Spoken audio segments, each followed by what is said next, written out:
안녕하십니까. 더운 날씨에 특히 밖에서 일하시는 분들은 자칫 잘못하면 쓰러질 수 있다고 자, 몸 관리를 잘하라 라는 이런 말을 많이 하는데요. 특히 60세 이상 60세라고 다 단정하실 수는 없지만은 노인들은 그 갈증의 기능이 상실된답니다. 그러니까 몸에서 물을 필요로 하는데도 갈증을 못 느낀대요. 그러니까 노인들은 몸에서는 물을 자꾸 달라고 하는데 갈증을 못 느끼니까 물을 안 마시잖아요. 그러면 쓰러진답니다. 그래서 특별히 노인 되시는 분들은 물을 마시고 싶지 않아도 자주 마시라는 주의의 말씀이 있습니다. 건강에 유의해 주셨으면 좋겠습니다. 제가 오늘 잠시 밖에 나갔는데 그냥 땀이 비오듯이 하더라고요. 이래서 그 말이 맞구나 생각이 들더라고요. 자, 오늘은 창세기 13장 교제할 차례인데요. 이 창세기 13장을 보니까 이건 너무 뻔한 내용이고 또 많이 교제한 내용이라서 그냥 넘어갈까 생각을 하다가 그래도 한번 되짚는 의미에서 준비를 했습니다. 창세기 3장은 18절까지 있는데요. 1절부터 11절까지만 읽어보도록 하겠습니다. 창세기 13장 1절부터 11절까지만 교독해 보도록 하겠습니다. 제가 먼저 1절을 읽도록 하겠습니다. 13장 1절입니다. 아브라함이 애굽에서 그와 그의 아내와 모든 소유와 롯과 함께 네겝으로 올라가니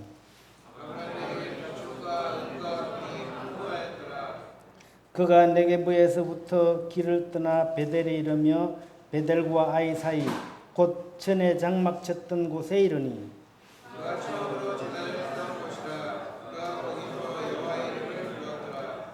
아브라함이 일행 롯도 양과 소와 장막이 있으므로 그 땅에 그들이 공부하게 능력하지 못할지니 이는 그들의 소유가 많아서 공부할 수 없었음이니라.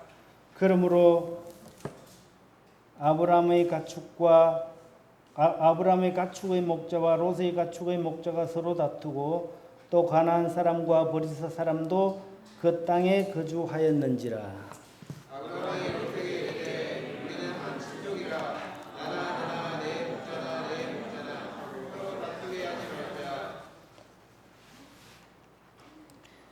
네 앞에 온 땅이 있지 아니하냐? 나를 떠나가라. 네가 좌하면 나는 우하고 네가 우하면 나는 좌하리라. 이에 롯이 눈을 들어 요단 지역을 바라본즉 수알까지 온 땅에 물이 농락하니 여호와께서 소돔과 고모라를 멸하시기 전이었으므로 여호와의 동산 같고 애국 땅과 같았더라. 그러므로 롯이 요단 온 지역을 택하고 동으로 옮기니 그들이 서로 떠난지라. 아브라함은 가나안 땅에 거주하였고 여기까지만 보겠습니다.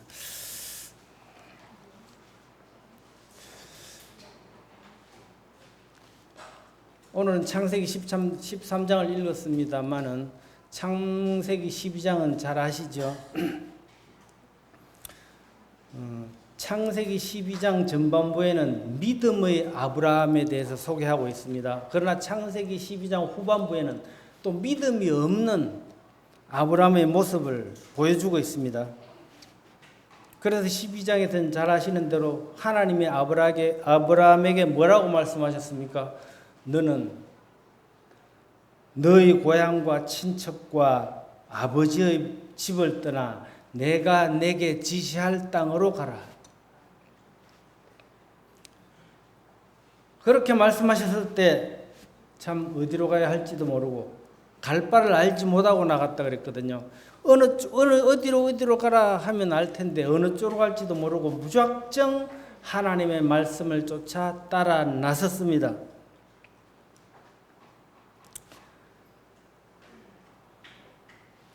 그런데 여기까지는 참 좋았습니다.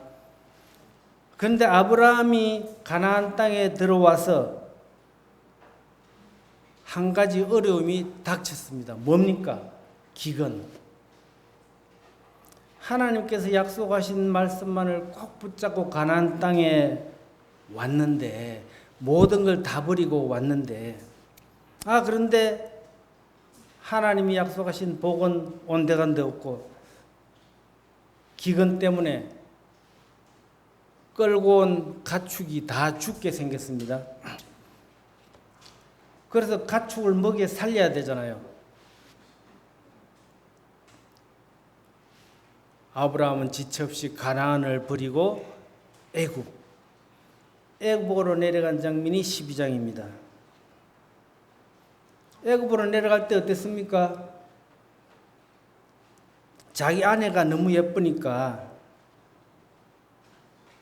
내가 남편인 걸 알면 자기를 죽이고 아내를 빼앗아 갈까 봐 누이라고 속이죠. 아브라함 자기 목숨을 부지하려고 거짓말을 했습니다. 이럴 때 보면 아브라함은 전혀 믿음의 사람으로 보이지 않습니다. 믿지 않는 사람도 그렇게는 안 합니다. 믿지 않는 사람도 자기가 살려고 아내를 팔아먹지는 않거든요. 그런데 아브라함이나 다윗이나 이런 믿음의 사람들을 보면 이런 사람들도 완벽한 삶을 살지 못했다는 거예요. 때로는 전혀 믿음을 찾아볼 수 없는 모습을 보이기도 합니다. 그런데 왜 이런 사람들을 믿음의 사람이라고 하나님께서 말씀하실까? 가만히 보니까 이들도 역시 우리처럼 실수나 잘못을 저지르지만 바로 회개하고 돌이킨다는 겁니다. 기회가 주어졌을 때 즉시 하나님 앞으로 다시 돌아온다는 겁니다. 잘못과 실수를 하지 않고 완벽한 삶을 살면 얼마나 좋겠습니까? 근데 사람이라면 누구나 실수하고 실패하고 넘어지기도 하고 그래서 굴곡이 많습니다. 그런데 중요한 건 뭡니까? 아브라함이나 다윗이나 믿음의 사람이라고 부른 건 그들도 역시 실수와 실패를 했지만 바로 회개하고 돌이킨다는 겁니다. 그들에게뿐만 아니라 하나님은 모든 사람에게 잘못을 했을 때 뉘우칠 수 있는 기회를 주시거든요. 그런데 돌이킬 수 있는, 뉘우칠 수 있는 기회를 아무리 줘도 회개하지 않고 돌이키려고도 하지 않는 사람이 있다는 거예요. 성경의 인물도 있지만 우리 주위에도 있을 수 있습니다. 아브라함은 비록 잘못을 했지만 하나님이 기회를 주셨을 때 즉시 돌이킬 수 있었다는 거예요. 그 장면이 나옵니다. 그래서 오늘은 믿음의 회복과 또 믿음의 성장이라는 두 가지 제목을 가지고 교제하기를 원합니다. 이 회복이라는 말이 뭔지 모르시는 분 없으시죠? 회복. 이전의 상태로 돌아가는 것을 회복이라고 합니다. 그러니까 처음의 모습으로 되돌아가는 것을 회복이라고 합니다. 우리가 다쳤을 때 치료를 하고 나오면 회복되었다 하잖아요. 같은 의미입니다. 이제 12장에서는 다시 말씀드리면 아브라함은 기근 때문에 애굽으로 내려갔다가 큰 봉변을 당하고 난 뒤에 하나님의 도우심으로 스스로 돌아온 게 아니죠. 하나님의 도우심으로 애굽을 떠나게 되면서 12장은 끝이 납니다. 그리고 나서 이제 13장으로 넘어와서 3절과 4절에 보면 뭐라고 나와 있는가 하면 3절과 4절에 보면 그가 네게부에서부터 길을 떠나 베델에 이르며 베델과 아이 사이 곧 전에 장막 쳤던 곳에 이르니 그가 처음으로 제단을 쌓은 곳이라. 그가 거기서 여호와 이름을 불렀더라.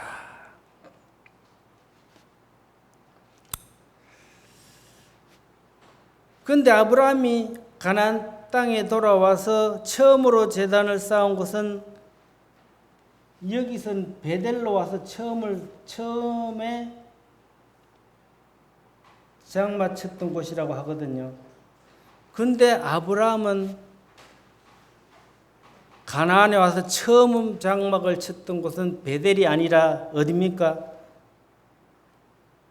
세겜이라는 곳입니다. 베델은 두 번째 장막을 쳤던 곳이거든요.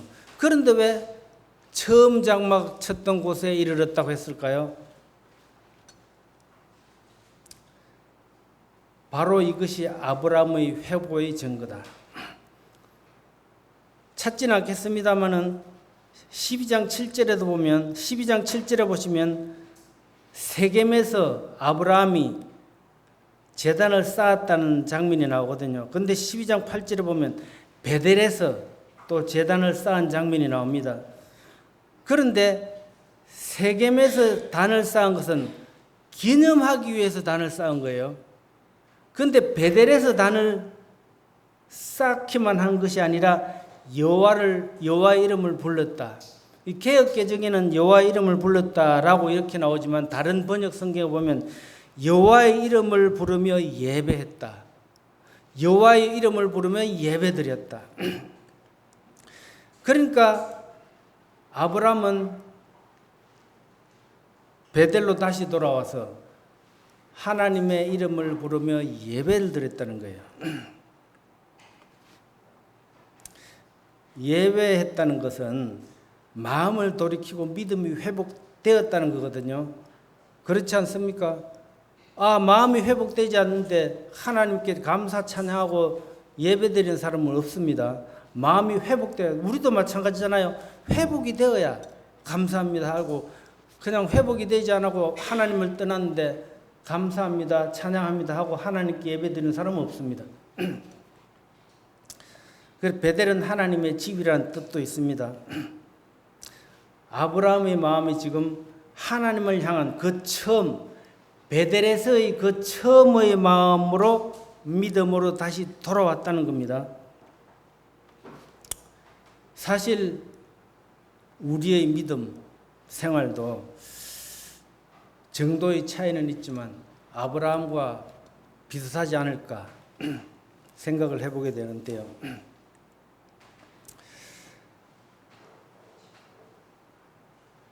아브라함의 그 처음 믿음 12장에서 보셨죠? 하나님이 떠나라고 했을 때 떠나고 싶겠습니까? 두려운 마음도 없었을 겁니다. 앞으로 어떻게 먹고 살아야 할지도 걱정도 되고 내가 어디로 가서 어떻게 살아야 할지 떠나라고는 했지만 아무것도 알려주지 않고 미래도 보여주지 않는데 내가 어디로 어떻게 가서 어떻게 살까 고민이 없겠습니까? 사람이니까. 누구도 의지할 것 없지만 그런데 오직 하나님만을 의지하며 하나님의 약속만을 의지하면서 떠났던 겁니다. 아브라함이 처음에 이런 믿음을 가지고 시작했어요. 그리고 그 믿음을 끝까지 붙들고 가나안에 들어왔습니다. 제단을 쌓고 하나님의 이름을 부르며 하나님께 예배를 드렸습니다. 그랬던 아브라함이 삶의 현실에 부딪히니까 달라졌습니다. 하나님을 버렸습니다. 우리의 삶도 그렇지 않다는 보장이 있습니까? 이렇게 믿음의 아브라함도 이런 삶을 사는데 연약한 우리의 삶은 오죽하겠습니까? 하나님이 우리들을 불러내어 가나안으로 인도했습니다. 왜 우리가 사는 이 세상을 가나안이라고 합니까? 가나안 땅이 어떤 곳입니까? 하나님이 도우시지 아니하시면 살아갈 수 없는 곳이 가나안이거든요. 그렇잖아요. 여러분 지금 이 세상이 좋아졌다고 하지만 하나님이 도우심이 없이 살아갈 수가 있습니까? 자신할 수 있습니까? 그거는 교만이고 하나님을 무시하는 거예요. 하나님께서 나를 부르셨을 때 그 첫 믿음의 고백이 다들 있으셨을 겁니다. 그런데 지금도 여전히 그 처음 믿음의 고백, 그 마음을 간직하고 있습니까? 아니면 내 마음에 좋게 보이는 애굽으로 다시 돌아가려고 하는 마음은 없습니까? 신앙생활 하는 거 쉬운 건 아닙니다. 하나님 일하는 거 너무 힘듭니다. 때로는. 근데 애굽 땅을 보니까 너무 좋아 보이는 겁니다. 애굽을 보니까 편해 보이고 쉬워 보이고 좋아 보이고 애굽으로 다시 돌아가고자 하는 마음은 없는가 하는 거죠. 사실 저는 그런 생각을 해봤습니다. 내가 하나님만 믿지 않았다면 참 잘 살 수 있었을 텐데 이런 생각도 해봤습니다. 사실은 그거는 착각이죠.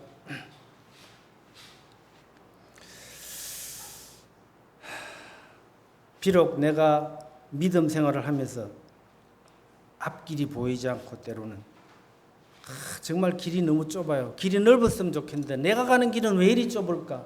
다른 사람의 길은 저렇게 넓어 보이는데 할지라도 내가 주님 앞에 처음 가졌던 그 믿음과 각오를 여전히 붙잡고 가고 있는지 제 자신을 한번 살펴보게 되었습니다. 아브라함이 전혀 알지도 못하는 낯선 가나안 땅을 왜 갔습니까? 자기가 가고 싶어 간 게 아니에요. 그렇잖아요. 하나님의 부르심에 의해 갔습니다. 하지만 그는 기근이라고 하는 현실에 부딪히니까 어떻습니까? 그 현실을 헤쳐나가기 위해서 어떻게 해야 됩니까? 하나님께 붙잡고 의지해야 되는데 애굽으로 내려간 거예요. 애굽은 풀도 많고 물도 많이 흐르고 가축을 기르기에 좋은 곳이거든요. 가축을 그냥 내버려둘 수 없으니까 애굽으로 내려가자. 하나님께서 약속하신 그 가나안 땅을 버리고 간 게 단순히 애굽으로 간 게 큰 잘못이 아니라 하나님께서 약속하신 가나안 땅을 버렸다는 게 더 큰 문제입니다.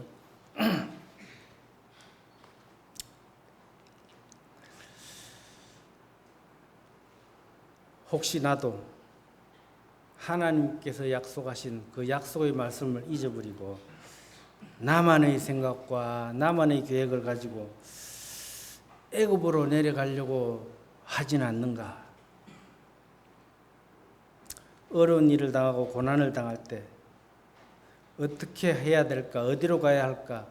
하나님께 묻고 의지하는 게 아니라 내 방법, 내 생각대로 때로는 불법을 동원해서 때로는 편법을 사용해서 이 어려움을 극복하려고 하진 않는지 말씀대로 살면 성공하지 못할 것 같고 말씀을 따라서 살면 세상 사람들로부터 외면당할 것 같고 그래서 세상에서 인정받는 사람이 되려고 애굽으로 내려가자 이런 생각을 갖고 있지는 않는가 생각해 보게 되었습니다. 시편 119편 9절 잘 아시는 말씀이죠. 청년이 무엇으로 그 행실을 깨끗하게 하리까? 주의 말씀만 지킬 따름이니라. 이 청년, 여기서 이곳에 계신 이 젊은 청년들만 얘기하는 게 아니죠. 행실을 깨끗하게 하는 거, 단순히 내 행실만 정결하게 한다 이런 의미가 아닙니다. 하나님의 말씀을 따르고 지킬 때 우리의 삶의 자세는 바르게 된다는 거예요. 또 시편 119편 60절에 이런 말씀이 있습니다. 주의 계명들을 지키기에 신속히 하고 지체하지 아니하였나이다. 이렇게 고백을 하죠. 주의 계명들을 지키기에는 신속히 하고 지체하지 아니했다. 그러나 제 자신을 보면 하나님의 말씀을 따르고 지키기는 주저주저하면서 그 반대로 또 내 방식 내 고집대로는 지체하지 아니하고 하는 것을 발견하게 됩니다. 또 시편 119편 69절에는 이런 말씀이 있습니다. 교만한 자들이 거짓을 지어 나를 치리하였으나 나는 전심으로 주의 법도를 지키리다. 무수한 사람들이 거짓말로 나를 유혹하고 깨려고 해도 내가 하나님의 법, 하나님의 말씀만 굳건히 붙들고 있으면 흔들리지 않고 넘어가지 않는다는 이런 말씀이거든요. 그 어떤 유혹이 있어도 그 어떤 세상이 원하는 것이 있어도 하나님의 말씀을 따라 행할 때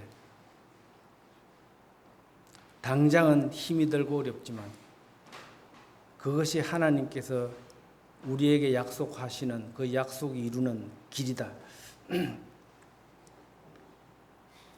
그래서 우리는 하나님의 말씀이 우리에게 무엇을 요구하는지 하나님이 원하는 대로 하나님의 말씀이 원하는 대로의 삶을 살아갔으면 좋겠습니다. 그래서 오늘 18절을 마지막 13장 18절 마지막 장은 읽지는 아니했습니다만은 18장을 보시면 이에 아브라함이 장막을 옮겨 헤브론에 있는 마므레 상수리 숲에 이르러 거주하며 거기서 여호와를 위하여 제단을 쌓았더라. 이렇게 하면서 13장이 끝이 나는데요. 아브라함이 장막을 옮겨 이 말씀 무슨 의미인가 하면 조금도 하나님 말씀을 하셨잖아요. 17절까지 쭉 말씀하셨잖아요. 그러니까 이에 아브라함이 장막을 옮겨 이 말은 조금도 망설임 없이 즉시 순종했다라는 의미거든요. 우리의 삶에도 어려운 일 많이 있습니다. 살아가다 보면 정말 이대로 끝나는구나 하는 절망할 때도 있습니다. 저도 그런 일을 겪었습니다. 나는 이대로 끝나는가. 그런데 하나님께서는 언제나 우리와 함께 하시려고 하는데 내가 그 기회를 주지 않습니다. 하나님이 나와 함께 하시려는 기회를 내가 끊어버립니다. 하나님은 늘 우리에게 약속을 이루어주고 싶어 하시는데 내가 기다려주지 않는 거예요. 조급합니다. 하나님의 시간은 여기인데 나는 거기까지 기다려주지를 못해요. 그러니까 우리는 기다리다 못해. 어떻습니까? 나의 생각대로 행동으로 옮기게 됩니다. 하나님의 기회를 주셨을 때 아브라함 즉시 돌이켰습니다. 아브라함 믿음이 회복된 것이죠. 그리고 또 회복되었을 뿐만 아니라 두 번째는 아브라함 믿음이 성숙해졌다는 거예요.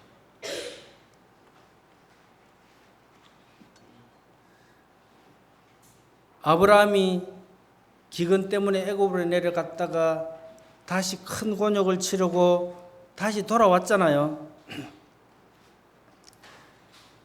그러니까 하나님께 감사함으로 예배까지 드렸습니다. 그런데 그것으로 끝난 것이 아니에요. 다시 돌아온 가나안에 무엇이 도사리고 있었습니까? 여전히 먹을 거 기근 때문에 갔는데 다시 돌아오니까 기근 때문이 아니라 요번에 뭡니까? 기근 때문에 내려갔는데 다시 돌아오니까 가축이 너무 많아서 이제 먹을 것이 모자랍니다. 13장 6절 7절을 보시면 이렇게 말씀했잖아요. 그 땅이 그들이 동거하기에 넉넉하지 못하였으니 이는 그들의 소유가 많아서 동거할 수 없었음이니라. 그러므로 아브라함의 가축의 목자와 롯의 가축의 목자가 서로 다르고 또 가나안 사람과 브리스 사람도 그 땅에 거주하였는지라. 아브라함도 가축이 많고 롯도 많고 또 애굽에서 12장에서 많은 가축을 얻어가지고 왔습니다. 그렇지 않아도 많은데 또 거기에다가 뭡니까? 가나안 사람도 있고 브리스 사람도 있고 가축은 넘쳐나는데 먹을 것이 없어요. 그러니까 서로 싸우는 겁니다. 그래서 아브라함이 결정을 합니다. 8절에 아브라함이 롯에게 이르되 우리는 한 친족이라 나나 너나 내 목자나 네 목자나 서로 다투게 하지 말자. 네 앞에 온 땅이 있지 아니하냐 나를 떠나가라. 네가 저하면 나는 우하고 네가 우하면 나는 좌하리라. 쉽게 번역한 성경을 찾아보니까 이렇게 나와 있습니다. 우리가 한 핏줄인데 이렇게 싸워서야 되겠나? 이래서는 안 되겠다. 네 앞에 좋은 땅이 얼마든지 있으니 너는 따로 나가서 살림을 차리라. 이렇게 되어 있더라고요. 이제 따로 나가서 살림을 차리라. 무슨 말인지 아시죠? 살림을 차리는 거. 분가하는 거예요. 분가하는 거. 네가 왼쪽 땅을 가지면 나는 오른쪽 땅을 가지고 왼쪽으로 가면이 아닙니다. 네가 왼쪽 땅을 차지하면 나는 오른쪽 땅을 가질 것이고 네가 오른쪽 땅을 차지하면 내가 왼쪽 땅을 가지겠다.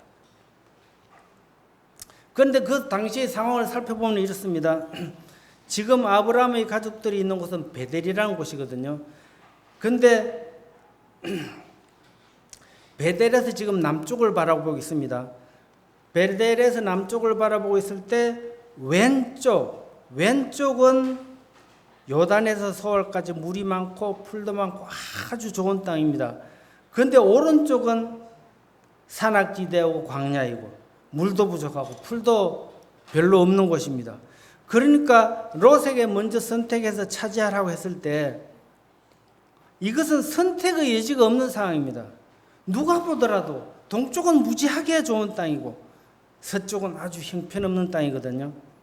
뭔가 양쪽이 다 비슷해야 어느 쪽으로 갈까 고민이라고 할 텐데 어느 누구라도 뻔한 선택을 할 수밖에 없는 이 상황에서 아브라함은 롯에게 왜 먼저 선택하라고 했을까요? 사실 여기서는 네가 좌하면 난 우하고 이렇게 말씀했는데 사실 아브라함이 롯에게 먼저 갈 곳을 선택하라고 한 것은 어느 쪽으로 갈지 잘 선택해서 가라 이 말이기보다 너는 저곳으로 가라 요단을 가라 너는 요단으로 가라 나는 이곳에 남아있겠다 이런 말이나 마찬가지예요. 그래서 10절 보세요. 이에 롯이 눈을 들어 요단 지역을 바라본 적 소홀까지 온 땅에 물이 넉넉하니 여호와께서 소돔과 고모라를 멸하시기 전이었으므로 여호와의 동산 같고 애굽 땅과 같았더라. 뭐 이곳이 좋을까 저것이 좋을까 비교할 필요가 없습니다. 갈 곳은 이미 정해져 있어요. 요단밖에 없어요. 선택의 여지가 없다는 걸 롯도 알고 아브라함도 알고 있습니다.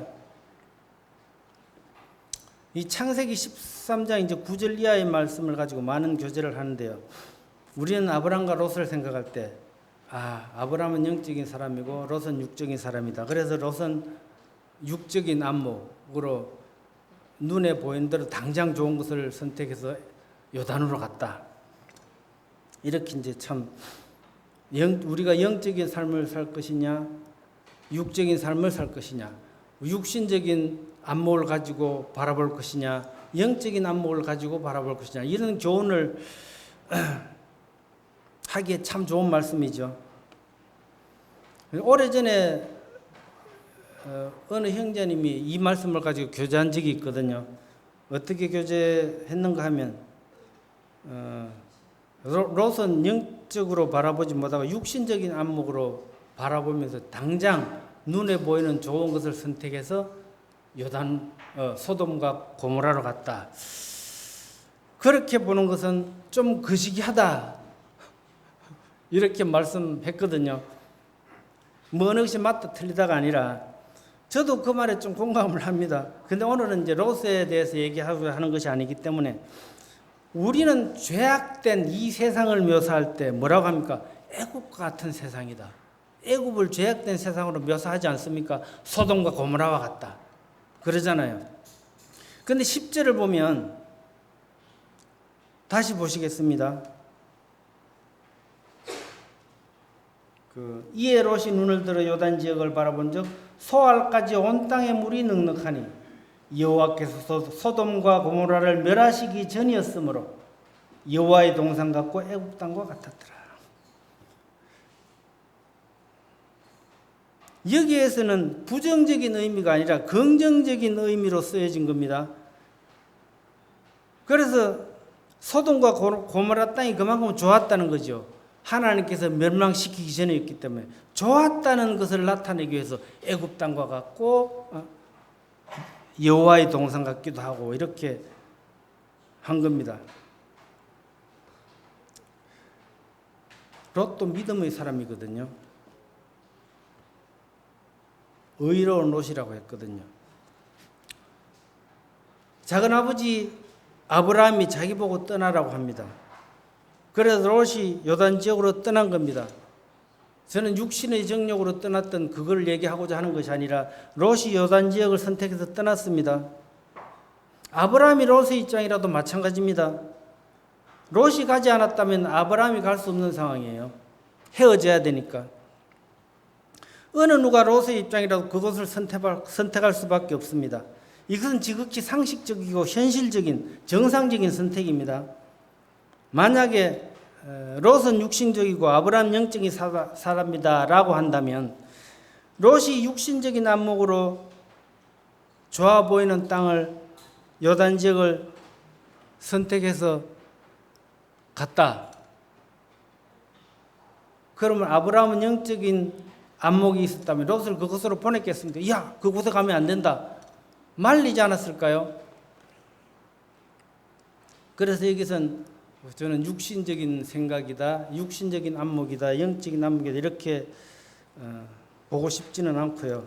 어쨌든 간에 저는 아브라함이 롯에게 먼저 선택하라고 한 것은 이유가 있습니다. 선택하라고 했다기보다 그건 양보한 거라고 해야 맞습니다. 요단 지역을 롯에게 양보한 이유는 그 이유는 조카 롯을 사랑하기 때문에 아브라함이 조카 롯을 엄청 사랑했거든요. 롯을 사랑하기 때문에 롯을 위해서 양보한 겁니다. 또 하나 이유는 뭡니까?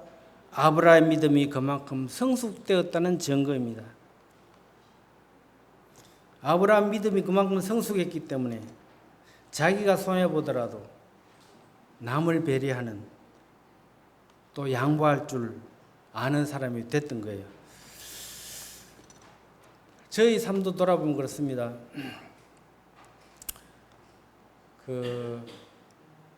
우리가 신앙생활을 하면서 성도에게 배려하지 못하고 양보할 줄 모르고 내 고집만 부리고 내 방식대로만 하려고 한다.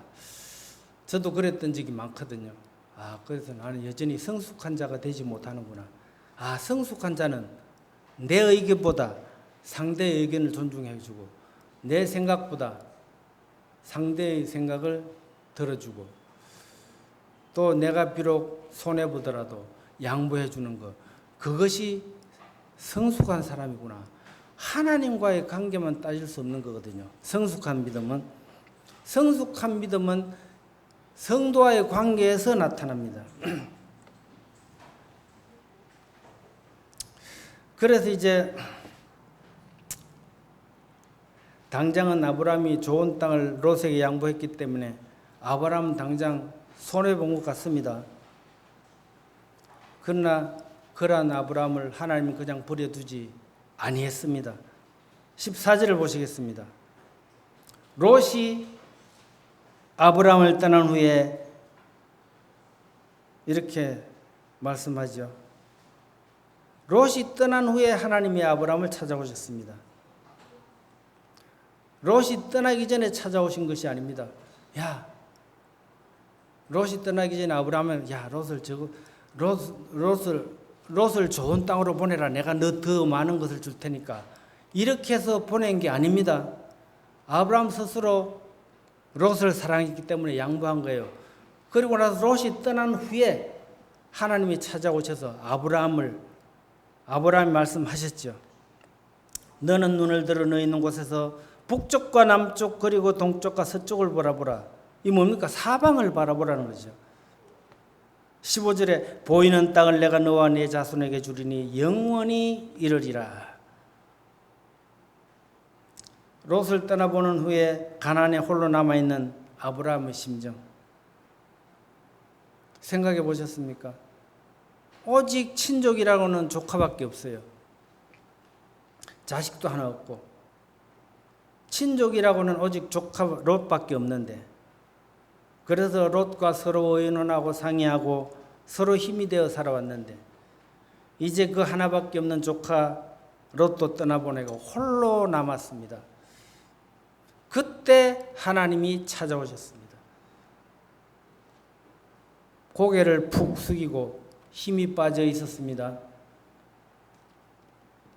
그래서 눈을 들어 이렇게 고개 푹 숙이고 있지 말고 눈을 들어보라. 사방을 한번 둘러봐라. 지금은 네가 보기에 형편없는 땅일지 모르지만 앞으로 이 땅에 복의 근원이 된다고 하셨습니다. 이 땅을 너에게 주겠다가 아니고 너와 내 후손에게 주리라. 일시적으로 빌려주는 게 아니라 영원히 주겠다 이 말씀했잖아요. 이게 중요한 겁니다. 하나님은 우리에게 약속하신 것, 잠깐만 복 주시는 것이 아니라 영원히 나에게만 복 주신 것이 아니라 나와 내 후손에게도 복을 주신다고 하셨습니다. 언제? 다시 우리의 믿음이 회복되어 하나님께 돌아왔을 때. 아브라함이 그랬습니다.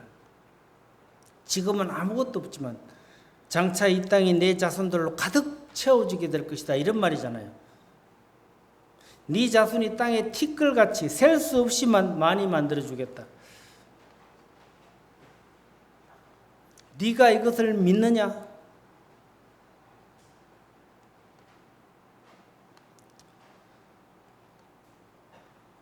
현재는 아무것도 없어요. 눈에 보이는 것은 푸른 초장이 아니라 물이 넉넉히 흐르는 평야가 아니라 풀도 부족하고 물도 부족하고 앞으로 잘 될 것 같지 않는 그러한 땅인데 그 땅을 통해서 복을 주시겠다고 하시는 말씀 믿어지지 않겠죠? 말도 안 되는 이런 상황인데, 그러나 아브라함은 그 말을 믿고 18절에 이에 아브라함이 장막을 옮겨 헤브론에 있는 마므레 상수리 숲으로 이르러 거주하며 거기서 여호와를 위하여 제단을 쌓았더라. 우리의 삶이 이러한 삶이 되었으면 좋겠습니다. 이상으로 말씀 마치겠습니다.